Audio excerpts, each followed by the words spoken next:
حیدرآباد کی 3 نہریں پھلیلی نہر، پنیاری نہر اور اکرم نہر کی ہر سال صفائی کی جاتی ہے، لیکن اس سال بھی دریا سے پانی کا اخراج تو بند کر دیا گیا، لیکن بھل صفائی کسی بھی نہروں میں دکھائی نہیں دے رہی۔ سالانہ بھل صفائی جب ہوتی ہے تو نہروں کے دروازوں پر آئلنگ کی جاتی ہے، رنگ و روگن کیا جاتا ہے اور خاص طور پر نہروں کی مکمل صفائی ہوتی ہے، لیکن صورتحال اس کے بالکل برعکس ہے۔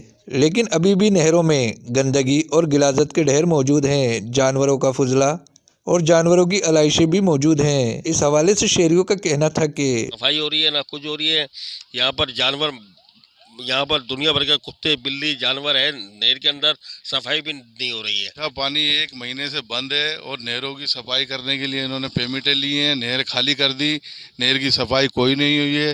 گھروں کے اندر پانی کے لیے اتنے پریشان ہو رہے ہیں، بچے بڑے سب پریشان ہو رہے ہیں۔ نہروں کا صفائی ہوتی نہیں ہے نہروں کی۔ آج بھی میں نہر کے پاس کھڑا ہوا ہوں، دیکھو تم کتنی گندگی ہو رہی ہے، جانور مرے ہوئے پڑے ہوئے ہیں، ادھر کتے بلی سب ادھر آگے گھیرتے ہیں، لوگ کچرا بھی گھیرتے ہیں، کی صفائی ہوتے ہوئے دیکھی نہیں ہے۔ نہر خالی دیکھی ہے، صفائی نہیں ہوئی ہے۔ فنڈ جو بھی آتا ہے یہ کھا جاتے ہیں اوپر والے، یہاں کی صفائی کوئی بھی نہیں کرواتا ہے، بس صرف نہر کو خالی کر دیتے ہیں اور لوگوں کو بول دیتے ہیں نہر کی صفائی ہو رہی ہے، صفائی کوئی نہیں ہوتی ہے۔ نہر کی صفائی ہونا چاہیے، جو بھی فنڈ آتا ہے اس پہ طریقے سے لگنا چاہیے، عوام کو اس کا فائدہ پہنچنا چاہیے۔ اس تمام صورتحال میں حیدرآباد کے شہریوں نے مطالبہ کیا کہ پھل صفائی کے نام پر جو رقم آتی ہے اس کو خاطر خواہ خرچ کیا جائے تاکہ عوام کو صاف پانی مل سکے۔ کیمرہ مین شاذب خان کے ساتھ حسن رضا قریشی، وش نیوز، حیدرآباد۔